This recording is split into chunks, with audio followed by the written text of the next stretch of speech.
Hello, good morning. स्वागत है आप सभी का स्मार्ट एजुकेशन के इस ऑनलाइन प्लेटफॉर्म पर। इस वीडियो में हम संविधान सभा के बारे में महत्वपूर्ण चीज़ों को पढ़ेंगे, जिसमें जो कि पटवार, आरएएस, पीएसआई, दिल्ली पुलिस सभी के लिए अति महत्वपूर्ण है। तो वीडियो के अंत तक बने रहिए और देखिए, और वीडियो को लाइक कर दीजिए और चैनल को सब्सक्राइब कर दीजिए। संविधान सभा। संविधान सभा का गठन कब हुआ? 6 दिसंबर 1946 को संविधान सभा का गठन हुआ। कैबिनेट मिशन योजना के अंतर्गत हुआ। कैबिनेट मिशन भारत कब आया? 1946 में। 1946 में कैबिनेट मिशन भारत आया, और उससे पहले 1942 में क्रिप्स मिशन भारत आया था। ठीक है। उसके बाद में 1946 में जब कैबिनेट मिशन भारत आया, तो कैबिनेट मिशन योजना के अंतर्गत ही संविधान सभा का गठन किया गया। 24 मार्च 1946 को जब कैबिनेट मिशन आया, तो उसने क्या किया कि 16 मई 1946 को 16 मई 1946 को उसने 3 महत्वपूर्ण घोषणाएं की, क्योंकि इसका उद्देश्य कैबिनेट मिशन का यही था कि वो भारत आने के बाद जो सत्ता है उसको भारतीयों को सौंपना और संविधान सभा का निर्माण करना या संविधान सभा का गठन करना। तो संविधान सभा के गठन के लिए इसने 3 घोषणाएं की कि पहली घोषणा तो ये थी कि संविधान सभा का गठन है वो अप्रत्यक्ष निर्वाचन प्रणाली के माध्यम से प्रांतों की विधानसभाओं के द्वारा किया जाएगा, न कि डायरेक्ट जनता द्वारा निर्वाचित किए जाएंगे सदस्य। दूसरा क्या था कि इसकी कुल जो संविधान सभा के जो सदस्य हैं वो 389 सदस्यों की संख्या कितनी होगी? 389।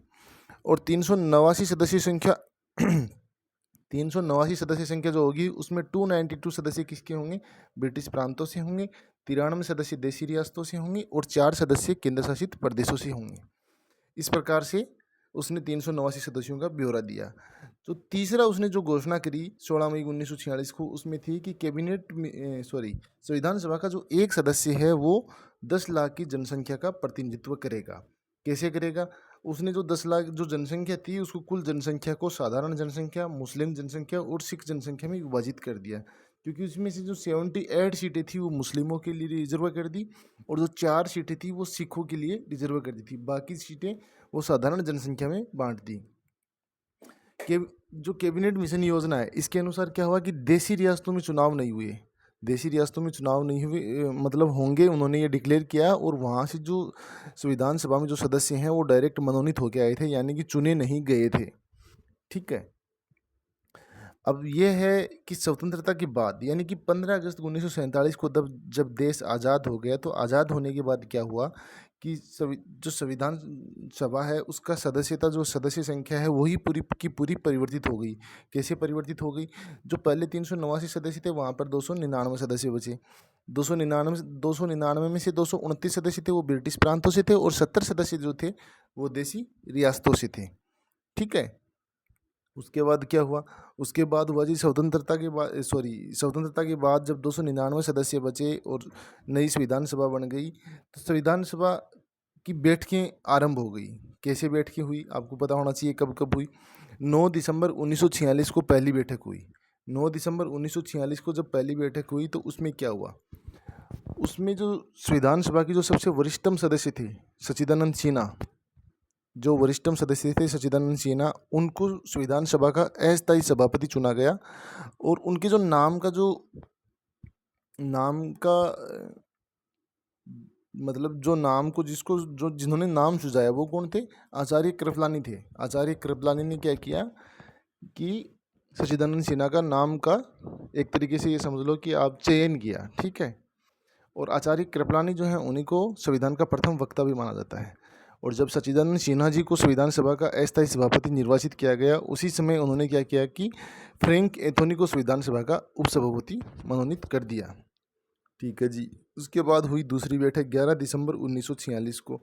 जब सेकंड बैठक हो रही थी, तो सेकंड बैठक में क्या हुआ कि डॉक्टर राजेंद्र प्रसाद को संविधान सभा का निर्विरोध रूप से, क्या, किसकी बात कर रहा हूँ मैं? निर्विरोध रूप से स्थायी अध्यक्ष निर्वाचित किया गया। यानी जी किसी ने भी डॉक्टर राजेंद्र प्रसाद का विरोध नहीं किया, और निर्विरोध रूप से डॉक्टर राजेंद्र प्रसाद को संविधान सभा का स्थायी अध्यक्ष निर्वाचित कर लिया गया। ठीक है जी। इनका प्रस्ताव किसने किया? इनका प्रस्ताव भी आचार्य कृपलानी के द्वारा ही रखा गया, और सरदार पटेल ने क्या किया? उनके नाम का समर्थन किया। अब जी एक काम जब अध्यक्ष चुन लिया तो उपाध्यक्ष की भी आवश्यकता होती है। तो उसी दिन फिर क्या हुआ? 11 दिसंबर 1946 को ही H.C. मुखर्जी और V.T. कृष्णामाचारी, जो जयपुर से संविधान सभा में अपने सदस्य चुने गए थे, उनको राजस्थान जयपुर से उनको क्या किया, संविधान सभा का उपाध्यक्ष निर्वाचित कर लिया गया। नेक्स्ट था अपना 13 दिसंबर 1946, यानी कि थर्ड जो बैठक थी संविधान सभा की वो हुई 13 दिसंबर 1946। इस दिन क्या हुआ, इस दिन जवाहरलाल नेहरू के द्वारा उद्देश्य प्रस्ताव को संविधान सभा के समक्ष रखा गया। जब उद्देश्य प्रस्ताव को संविधान सभा के समक्ष रखा, जिसमें कुल 8 उद्देश्य थे। कितने उद्देश्य थे? 8 उद्देश्य थे। और उनको जब संविधान सभा के समक्ष रखा तो संविधान सभा ने उस पर विचार विमर्श करके 22 जनवरी 1947 को, कब? 22 जनवरी 1947 को उन्होंने उस उद्देश्य प्रस्ताव को पास कर दिया यानी कि सहमति प्रदान कर दी अपनी, ठीक है। और जो उद्देश्य प्रस्ताव था वो वर्तमान में प्रस्तावना के नाम से जाना जाता है, वर्तमान संविधान में प्रस्तावना के नाम से जाना जाता है, जिसकी हम आगे बात करेंगे। नेक्स्ट क्वेश्चन, संविधान सभा की कुछ महत्वपूर्ण समितियां थी। संविधान सभा की महत्वपूर्ण समितियां क्या थी, ये देखो। इसमें RS से लेके सभी छोटी एग्जामों में, यानी कि RPSC की चाहे कोई भी एग्जाम हो, साथ ही चाहे SSC की कोई एग्जाम हो, सभी एग्जामों में यहाँ से क्वेश्चन आने की संभावना बहुत ज़्यादा होती है। तो ये पढ़ाने को तो बहुत सारे आपको यूट्यूब पे कंटेंट मिल जाएगा, लेकिन इसको किस तरीके से लर्न करना है और कैसे याद रखना है, ये चीज़ें इसमें आपको मैं बताऊँगा। साथ में आपको सबसे पहले तो ये होना चाहिए कि जवाहरलाल नेहरू जो थे वो महत्वपूर्ण कुछ व्यक्ति थे, उन्हीं को अध्यक्ष चुने गए थे, वो ही अध्यक्ष बनाए गए थे। उसमें और भी सदस्य थे, ये समितियां जो बनी थी उनमें और भी सदस्य थे, लेकिन जो महत्वपूर्ण लोग थे उनको इनका अध्यक्ष नियुक्त किया गया था। तो सबसे पहले तो जो है जवाहरलाल नेहरू जी, हम समिति के नाम से याद नहीं रखेंगे, हम क्या करेंगे, उनके अध्यक्ष के नाम से रखेंगे। ये क्या है, सारे के सारे जो मैं आगे लिख रखे हैं, ये सारे के सारे अध्यक्ष हैं। तो आपको समिति के नाम से याद नहीं रखना, आपको इनके अध्यक्ष के नाम से याद रखना है। अब जब पंडित जवाहरलाल नेहरू का नाम आता है तो इनके पास 4 समितियों की अध्यक्षता थी। कौन कौन सी? सबसे पहले संघ शक्ति समिति।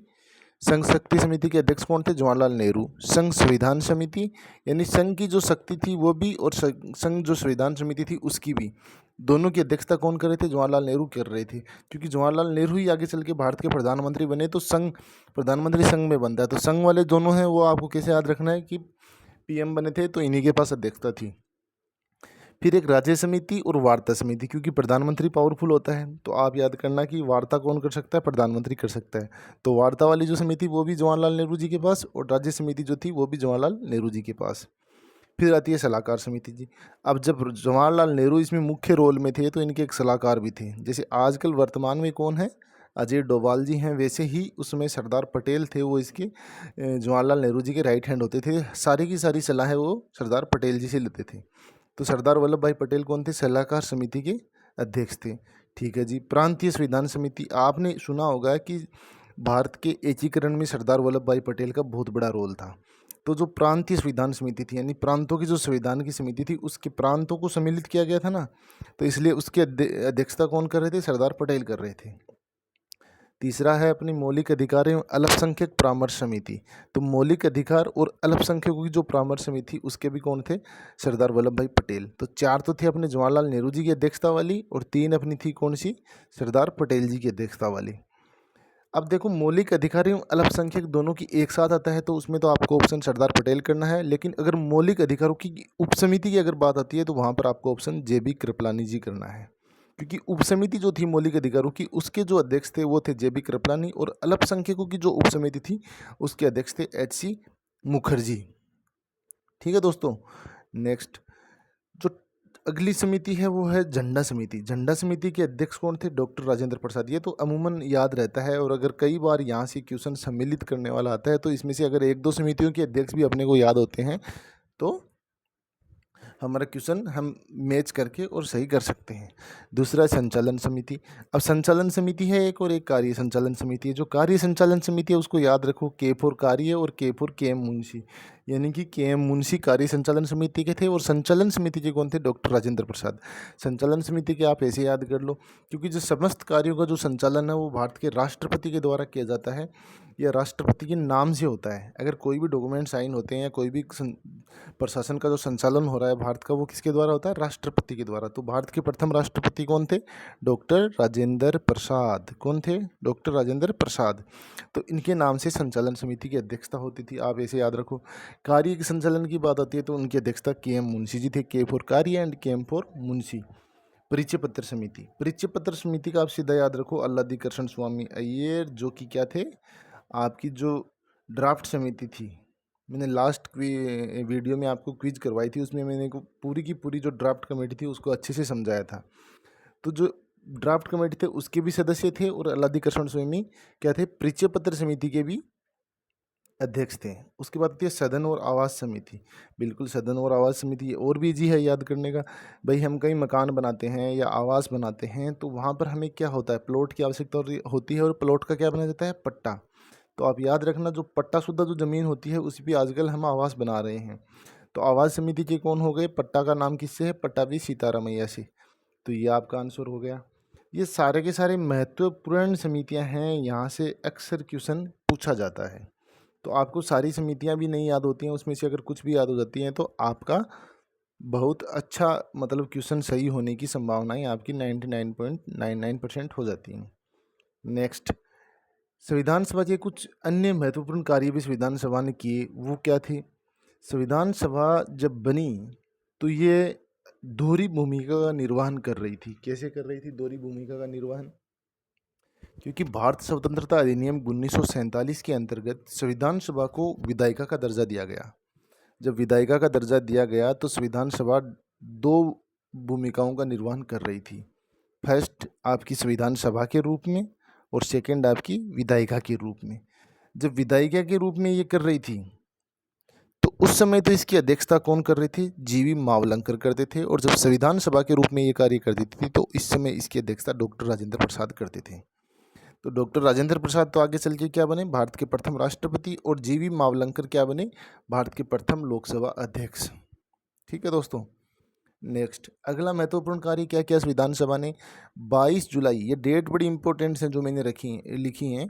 22 जुलाई 1947 को क्या हुआ? संविधान सभा ने राष्ट्रीय ध्वज को अपनाया। क्योंकि 15 अगस्त 1947 को जब देश आज़ाद हुआ था तो उससे पहले हमें एक देश के लिए एक झंडा, उसकी पहचान होती है, उसका नेशनल फ्लैग है वो उसकी पहचान होती है। तो 22 जुलाई 1947 को राष्ट्रीय ध्वज को अपनाया। और राष्ट्रीय ध्वज की जो झंडा समिति थी उसके अध्यक्ष कौन थे? डॉक्टर राजेंद्र प्रसाद। ये आपको याद रखना है। नेक्स्ट आपका है 14 सितंबर 1949। 14 सितंबर 1949 को क्या हुआ? संविधान सभा ने जो हिंदी है, हिंदी को राजभाषा का दर्जा दिया। बिल्कुल, हिंदी को राजभाषा का दर्जा दिया। तो हिंदी को किस समिति की सिफारिश पर दिया? आपको यह भी एक महत्वपूर्ण क्वेश्चन है, याद रखना।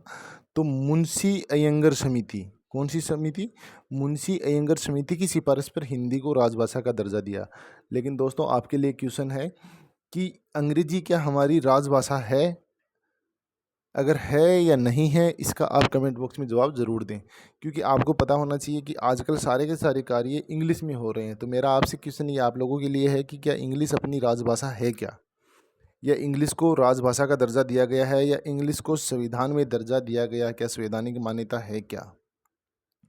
नेक्स्ट ऑप्शन अपना 24 जनवरी 1950। 24 जनवरी 1950 को क्या हुआ? संविधान सभा ने राष्ट्रीय गीत और राष्ट्रीय गान को मान्यता दी थी। क्या किया था? संविधान सभा ने राष्ट्रीय गीत और राष्ट्रगान को मान्यता दी।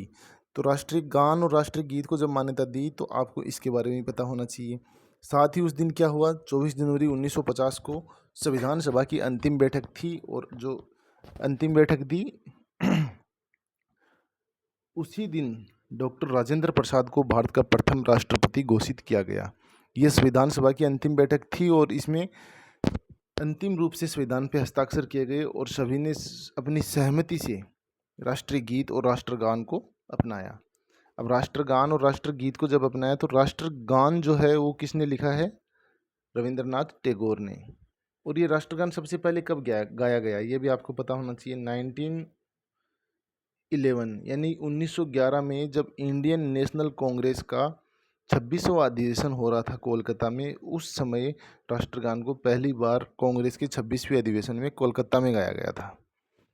अगला ऑप्शन आपका राष्ट्रीय गीत। राष्ट्रीय गीत को कब गाया गया? राष्ट्रीय गीत को राष्ट्रीय गान से भी पहले गा लिया गया था। ये कांग्रेस के ही 12वें अधिवेशन में, कांग्रेस के ही 12वें अधिवेशन में, जो कि कोलकाता में ही था, वहाँ पर इसको सबसे पहले गाया गया था। कब? 1896 में। और ये कहाँ से लिया गया है? ये बंगाली भाषा का एक ग्रंथ है, आनंद मठ, वहाँ से लिया गया है। और इसके रचयिता कौन है? बंकिम चंद्र चटर्जी। नेक्स्ट ऑप्शन, आप नेक्स्ट जो कार्य है वो है 26 नवंबर 1949। 26 नवंबर 1949 को क्या किया?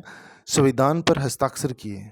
संविधान पर हस्ताक्षर किए यानी कि हम एतद द्वारा, जो प्रस्तावना में जब नेक्स्ट आगे आप पढ़ोगे तो मैं आपको बताऊंगा कि हम एतद द्वारा आज अपने इस संविधान पर, आज इस संविधान सभा द्वारा हम संविधान को मिति मार्गशीर्ष शुक्ल सप्तमी को 26 नवंबर 1949 को क्या कर रहे हैं? अंगीकृत, अधिनियमित और आत्मार्पित करते हैं। ये लास्ट की लाइन बता रहा हूँ प्रस्तावना को। आज दिनांक 26 नवंबर 1949 इति मार्गशीर्ष शुक्ल सप्तमी संवत 2006 विक्रमी को एतद द्वारा इस संविधान को अंगीकृत, अधिनियमित और आत्मार्पित करते हैं। यही था ना? तो इसमें क्या है आपको कि 49 में संविधान पर हस्ताक्षर किए, और जब संविधान पर हस्ताक्षर किए तो इसमें कुछ प्रावधान थे। पूर्ण रूप से अपना संविधान 26 नवंबर 1949 को लागू नहीं होगा। इसके ऊपर हम बात करेंगे नेक्स्ट स्लाइड में। लेकिन इससे पहले मैं एक काम और बता देता हूँ आपको कि 26 जनवरी 1950 को भारतीय गणराज्य लागू हुआ। भारतीय गणराज्य लागू क्यों हुआ? क्योंकि 26 जनवरी 1950 को जो अपना संविधान वो पूर्ण रूप से लागू हो गया, इसलिए इस दिन इसको भारतीय गणराज्य बोलते हैं। अब आपके दिमाग में क्वेश्चन आ रहा होगा कि सर, जब 26 नवंबर 1949 को संविधान बन के तैयार हो गया और संविधान पे हस्ताक्षर हो गए, तो फिर लागू क्यों नहीं हुआ? फिर 26 जनवरी 1950 तक इंतज़ार क्यों किया? क्योंकि जो कांग्रेस का लाहौर अधिवेशन था उसमें उन्होंने अपनी स्वतंत्रता की जो तिथि थी, या अपने स्वतंत्र होने का जो डेट जो डिक्लेयर करी थी, वो 26 जनवरी कर दी थी इन्होंने पहले ही। ये 1930 की बात है अप्रोक्स। तो फिर इन्होंने इस ऐतिहासिक दिन को, तब से ये एक तरह से स्वतंत्रता दिवस के रूप में मनाते आ रहे थे। तो इस ऐतिहासिक दिन को ये मनाने के लिए इन्होंने क्या किया कि 26 जनवरी का इंतज़ार किया, और इसी ऐतिहासिक दिन को इन्होंने संविधान लागू करने के दिवस के रूप में माना। नेक्स्ट क्वेश्चन क्या, जो 26 नवंबर 1949 जो महत्वपूर्ण डेट थी, हम उसकी बात कर रहे थे। तो इसमें क्या है कि इस दिन क्या हुआ, जो मैं बोल रहा था, संविधान को अंगीकृत, अधिनियमित और आत्मार्पित किया गया। बिल्कुल यही किया गया। इस दिन टोटल 284 सदस्यों के द्वारा हस्ताक्षर किए गए, और संविधान का आंशिक लागू होना, यानी संविधान को इस दिन आंशिक लागू किया गया। टोटल 16 आर्टिकल संविधान के। वर्तमान में कितने हैं? वर्तमान में क्या मतलब संविधान लागू हुआ था उसमें कितने थे? 395 अनुच्छेद, 22 भाग और 8 अनुसूचियाँ। ये दोस्तों बार बार आप जब बोलोगे, ट्राई करोगे, तो आपको एक जवान पे याद हो जानी चाहिए कि 395 अनुच्छेद, 22 भाग और 8 अनुसूचियाँ। तो जब 26 नवंबर 1949 को संविधान आंशिक रूप से लागू हुआ, तो कुल कितने आर्टिकल उसमें लागू हुए? 16। इसमें से भी दोस्तों क्वेश्चन आता है, ये भी बड़ा इंपॉर्टेंट है। इंपॉर्टेंट क्यों है? अक्सर बड़ी एग्जाम, छोटी एग्जामों में आपको आर्टिकल के नंबर्स दे के पूछ लिया जाता है कि कौन सा आर्टिकल निम्न में से 26 नवंबर 1949 को लागू हुआ था या लागू नहीं हुआ था। तो आपको ये 16 के 16 आर्टिकल्स के नंबर याद होने चाहिए। आर्टिकल 5, 6, 7, 8, 9 ये आपके नागरिकता से संबंधित हैं। आर्टिकल 60 है, उसमें राष्ट्रपति की शपथ है। आर्टिकल 324 में इसमें भारतीय निर्वाचन आयोग है। और 366 और 367 में क्या है? इसमें कुछ परिभाषाएं हैं। और 379 से लेकर 394 तक के जो हैं, 380, 88, 91, 92, 93 और 94, इनमें कुछ संक्रमणकालीन और अस्थायी प्रावधान थे जो संविधान लागू होने से पहले तक शासन को चलाने के लिए जरूरी थे। इसलिए इन 16 आर्टिकल्स को उस समय लागू किया गया। अब 26 नवंबर 1949 को और क्या विशेष है? तो विशेष ये है कि हम उसको विधि दिवस के रूप में मनाते आ रहे हैं और संविधान दिवस के रूप में मना रहे हैं। संविधान दिवस के रूप में कब से मना रहे हैं? 2015 में, जब बाबा साहब यानी कि डॉक्टर भीमराव अंबेडकर की जब 125वीं जन्म दिवस था, तो उसके बाद से इसको संविधान दिवस के रूप में घोषित कर दिया, और उसके बाद से हम इसको संविधान दिवस के रूप में मनाते आ रहे हैं। दोस्तों संविधान सभा के अगले पोर्शन में अगर हम बात करें तो संविधान सभा में यहाँ से भी क्वेश्चन पूछ लिया जाता है कि संविधान सभा में महिलाएं कितनी थी। तो आपको पता होना चाहिए कि संविधान सभा में कुल 15 महिलाएं थी। कितनी महिलाएं थी? 15 महिलाएं थी। उसमें कौन कौन थी उनका बाय नेम भी, उनकी भी विशेषताएं हैं, इसलिए वहाँ से भी क्वेश्चन पूछ लिया जाता है। इसमें जैसे सबसे पहले आपका है कि सुचित्रा कृपलानी ये सबसे पहली महिला सीएम थी, यानी कि सबसे पहली, क्वेश्चन ऐसे आ सकता है कि सबसे पहली महिला मुख्यमंत्री जो संविधान सभा की सदस्य थी। तो आपको इसका भी 15 नाम ये भी आपको याद होने चाहिए। ये कहाँ से थी? ये उत्तर प्रदेश से थी। सेकंड आपका है मालती चौधरी को जो गांधी जी है वो टोफनी या मीनू कह के भी पुकारते थे। गांधी जी मजाक में समझ लो या इनको टोफनी या मीनू कहते थे, और ये कहाँ से थी? उड़ीसा से थी मालती चौधरी जी। तीसरा नाम है आपका विजय लक्ष्मी पंडित। ये कौन थी? ये जो यूपी है आपका, यूपी यानी कि उस समय यूपी नहीं था, अभी वर्तमान में तो ये उत्तर प्रदेश है, लेकिन उस समय इसको संयुक्त प्रांत के नाम से जानते थे हम। तो ये संयुक्त प्रांत से थी। अब जहाँ भी मैंने यूपी लिखा है वहाँ आपको क्या समझना है? संयुक्त प्रांत समझना है। तो ये संयुक्त प्रांत से थी। तो ये क्या थी? संयुक्त राष्ट्र महासभा की अध्यक्ष बनने वाली विश्व की प्रथम महिला थी। भाई साहब बहुत बड़ा अचीवमेंट है ये, हल्के में नहीं लेना है इसको। संयुक्त राष्ट्र महासभा की अध्यक्ष बनने वाली विश्व की प्रथम महिला, ठीक है। संयुक्त राष्ट्र महासभा बहुत बड़ी चीज़ है ना। सरोजनी नायडू जी का क्या था कि ये पहली महिला राज्यपाल थी। इनको पहली महिला राज्यपाल होने का गौरव प्राप्त है।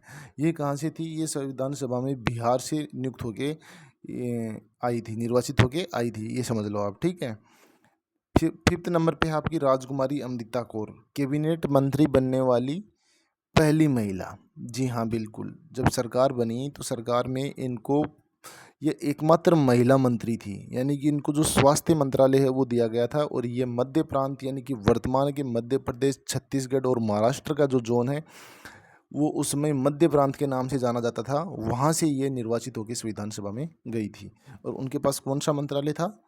स्वास्थ्य मंत्रालय। इसलिए ही तो बोलते हैं कि ये कैबिनेट की मंत्री बनने वाली पहली महिला थी, ठीक है। याद करने का तरीका यह है कि अगर आपको याद नहीं रहे तो ऐसे समझ लेना जी कौन सा मंत्रालय था। अमृत पीने से स्वास्थ्य अच्छा होता है, तो आप याद रखो कि स्वास्थ्य मंत्रालय था इनके पास। नेक्स्ट अगली महिला है लीला रॉय। रॉय अक्सर कहाँ होते हैं? बंगाल में होते हैं, तो आपको याद रखना है कि ये बंगाल से थी। बेगम एजाज रसूल जैसा इनका नाम है, ये एकमात्र मुस्लिम महिला थी संयुक्त प्रांत यानी कि उत्तर प्रदेश से जो संविधान सभा में सदस्य थी। नेक्स्ट आपका है रेणुका रे महिलाओं को पैतृक संपत्ति में हिस्सा दिलाने के पक्ष में, यानी कि जो आजकल पैतृक संपत्ति में हम अमूमन जो जेंट्स है या उनके पुत्र हैं उन्हीं का हिस्सा होता है, लेकिन इनका एक पक्ष था कि ये पैतृक संपत्ति में महिलाओं को भी बराबर का हिस्सा मिले, इसके पक्ष में इनके विचार थे। और ये कहाँ से सदस्य थी? संविधान सभा की पश्चिम बंगाल से सदस्य थी, ठीक है। अब आपको याद रखना रेणुका रे एकमात्र सदस्य जो पैतृक संपत्ति से रिलेटेड थी। रे से ऐसे समझो पैतृक मित्र रे आता है, वैसे ही रेणुका रे, ठीक है। लीला रोय अक्सर बंगाल में होते हैं, तो बंगाल से। एजाज रसूल एकमात्र मुस्लिम महिला हो ही गई। अब आता है अम्मू स्वामीनाथन, जैसा इनका नाम वैसा ही इनका काम। अम्मू यानी क्या होता है? अम्मा यानी हम जो मम्मी को अम्मा बोलते हैं, तो यूएन द्वारा मदर यानी मम्मी भी तो होता है और अम्मा भी होता है, तो हम अम्मू स्वामीनाथन से अम्मा से याद रखेंगे मदर ऑफ द ईयर 1975 द्वारा इन्हें सम्मानित किया गया। और ये ऐसा सम्मान पाने वाली पहली भारतीय महिला थी। और ये कहाँ से संविधान सभा में सदस्य थी? मद्रास से, ठीक है। इसके साथ ही आप याद रखना दस्कयानी वेलायुधन, वो भी क्या थी? एकमात्र महिला सदस्य, एकमात्र दलित महिला सदस्य जो मद्रास से नियुक्त थी। मद्रास से मतलब निर्वाचित होकर संविधान सभा में आई थी। 11वें नंबर पे पूर्णिमा बनर्जी भी कहाँ से थी? संयुक्त प्रांत से थी। इनका सत्याग्रह आंदोलन में एक अहम रोल रहा था। तो आपको याद रखना है कि पूर्णिमा बनर्जी वही है जो सत्याग्रह आंदोलन में, जब आप हिस्ट्री में पढ़ोगे तो उसमें पूर्णिमा बनर्जी का एक बहुत बड़ा रोल था। फिर आता है एनी मस्क्रीनी एकमात्र देशी रियासत से निर्वाचित होकर आने वाली महिला सदस्य।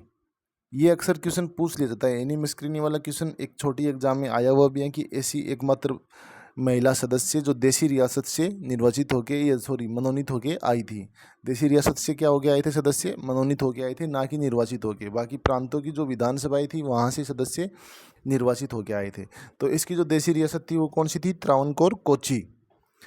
13वें नंबर पे कमला चौधरी जो संयुक्त प्रांत से थी, अपनी हंसा मेहता बम्बई से और दुर्गाबाई देशमुख मद्रास से। उस समय बम्बई को क्या बोला जाता था, मुंबई। आज की जो मुंबई है वो उसमें बम्बई हुआ करती थी। ठीक है दोस्तों। नेक्स्ट, अब संविधान सभा में राजस्थान के कुछ सदस्य थे, वो भी अपने को पता होने चाहिए। राजस्थान के सदस्य कौन कौन थे, 13 सदस्य टोटल राजस्थान के संविधान सभा में थे। फर्स्ट कौन है, फर्स्ट हैं वीटी कृष्णामाचारी। वीटी कृष्णामाचारी ये कहाँ से थे, जयपुर से थे। यानी कि हम सेंटर में, अगर आप राजस्थान का मैप का एक रूपरेखा अगर दिमाग में लाते हो, तो जो सेंटर यानी कि कैपिटल ऑफ राजस्थान, राजस्थान की जो राजधानी है वहाँ से हम शुरू करेंगे। याद रखना है इनको, तो याद रखने की ट्रिक भी होनी चाहिए, नहीं तो ये याद ही नहीं रहेंगे आपको। तो जयपुर से आपको ऐसे याद रखना है कि राजधानी से 2 बंदे थे, एक अपने वीटी कृष्णामाचारी जी और दूसरे कौन, हीरालाल शास्त्री जी। दूसरे कौन, हीरालाल शास्त्री जी। जो वीटी कृष्णामाचारी जी थे, ये संविधान सभा के उपाध्यक्ष भी इनको निर्वाचित किया गया था, जो मैंने आपको पहले ही स्टार्टिंग में बता दिया गया था। किसके साथ, एच.सी. मुखर्जी के साथ। जयपुर से जब हम साइड में आते हैं तो दूसरी सबसे बड़ी सिटी है जोधपुर। वहाँ जयनारायण व्यास, वहाँ से कौन थे, जयनारायण व्यास थे, जो कि अभी वर्तमान में जोधपुर में जयनारायण व्यास विश्वविद्यालय भी है। तो आप व्यास विश्वविद्यालय से याद रख सकते हो कि जयनारायण व्यास कहाँ से थे, जोधपुर से, सॉरी। ठीक है। फिर जोधपुर से हम वापस नीचे की तरफ आते हैं मैप में, तो आप देखो कि जयपुर से जस्ट नीचे क्या है, अपना अजमेर, जहाँ क्या है आरपीएससी का ऑफिस भी है। आरपीएससी का ऑफिस है ना अजमेर में, घूघरा घाटी में, पता होना चाहिए आप लोगों को, घूघरा घाटी अजमेर। ठीक है। तो मुकुट बिहारी भार्गव जो थे वो अजमेर से सदस्य थे, आपको पता होना चाहिए इस चीज़ का। फिर आपका नेक्स्ट है, जब अजमेर से नीचे की तरफ आप उदयपुर जाओगे तो रास्ते में पड़ेगा भीलवाड़ा, तो भीलवाड़ा का भी याद करते हुए निकले। गोकुल लाल असावा जी थे, वो भीलवाड़ा से थे, संविधान सभा में जो सदस्य थे वो। और फिर नीचे चलोगे तो उदयपुर में थे। उदयपुर का विशेष है, याद रखना, उदयपुर, उदयपुर अपने आप में एक विशेषता रखता है, जिलों की नगरी उदयपुर।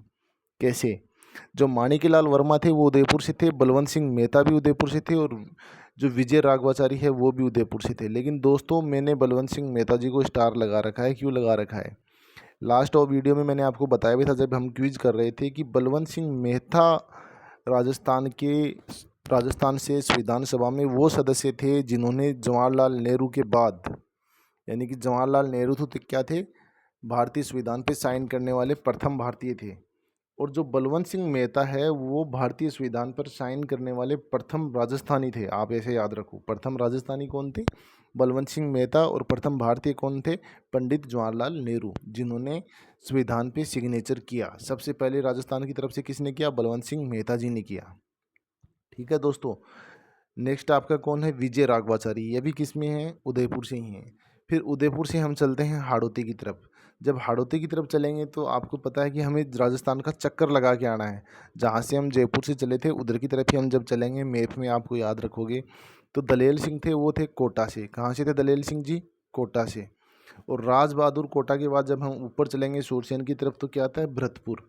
सूरसेन का मतलब भरतपुर, धौलपुर, करौली, यही है ना सूरसेन। राजस्थान ज्योग्राफी में जब आप क्षेत्र पढ़ोगे तो सूरसेन पढ़ोगे, उस समय जो सूरसेन है उसमें भरतपुर, वहाँ से कौन थे, राज बहादुर थे। फिर आता है आपका भरतपुर के बगल में कौन था, मत्स्य नगर वाला अलवर। अलवर, भरतपुर, धौलपुर, करौली किसके नाम से जाने जाते हैं, मत्स्य संघ के नाम से, मत्स्य नगर अलवर, है ना।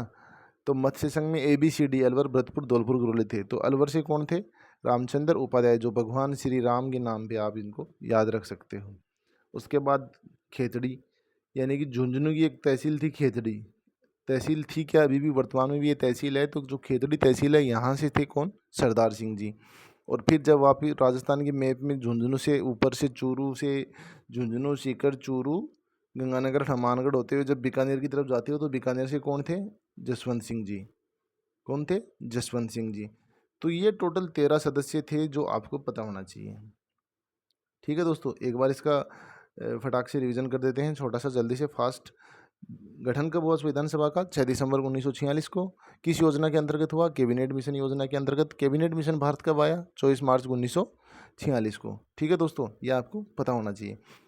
सदस्य कितने थे संविधान सभा में? 389 सदस्य थे और 299 कब थे? स्वतंत्रता के बाद थे। 389 में से क्या था? 292 ब्रिटिश प्रांतों से, 93 देशी रियासतों से और 4 केंद्र शासित प्रदेशों से। इनकी बैठक कब कब हुई? 9, 11 और 13 दिसंबर को 3 बैठकें हुई। तीसरे बैठक में जो उद्देश्य प्रस्ताव रखा जवाहरलाल नेहरू जी ने, उसके बाद संविधान सभा की जो समितियां हैं, मैंने 14 संविधान समिति की जो संविधान सभा की जो समितियां वो मैंने आपको बताई है, ये आपको एक एक याद होनी चाहिए। उसके बाद क्या है, इसने कुछ महत्वपूर्ण कार्य किए। जब विधायिका के रूप में कार्य करती थी तो जीवी मावलंकर इनकी अध्यक्षता करते थे, और जब संविधान सभा के रूप में कार्य करती थी तो डॉक्टर राजेंद्र प्रसाद इनकी अध्यक्षता करते थे। 4 ये डेट हैं जो महत्वपूर्ण, अपने आप में महत्वपूर्ण है। 22 जुलाई 1947 झंडा अपनाया गया था। 14 सितंबर को हिंदी को राजभाषा का दर्जा दिया गया था और 24 जनवरी 1950 को राष्ट्रीय गीत और राष्ट्रगान को अपनाया गया था। 26 नवंबर 1949 को संविधान का आंशिक रूप से संविधान को लागू किया था गया। संविधान को उसी दिन संविधान पर हस्ताक्षर किए गए थे। कितने लोगों ने हस्ताक्षर किए? 284 लोगों ने हस्ताक्षर किए। ये उसकी डिटेल है कि कौन से अनुच्छेद आपके 16 जो थे वो आंशिक रूप से लागू हुए थे। उसके बाद संविधान सभा में महिलाएं कितनी थी? 15 महिलाएं थी। वो कहाँ कहाँ से थी, कौन कौन थी, ये उसका ब्यौरा आपके सामने है, ये आपको रट के रखना है। इसके अलावा कोई ऑप्शन नहीं है। संविधान सभा में जो राजस्थान के सदस्य थे वो 13 थे। उन 13 में से एक वीटी कृष्णामाचारी थे, थे जो जयपुर से थे, और वो संविधान सभा के उपाध्यक्ष भी थे। और जो एक थे बलवंत सिंह जी मेहता उदयपुर से, जो संविधान सभा में निर्वाचित होकर आए थे।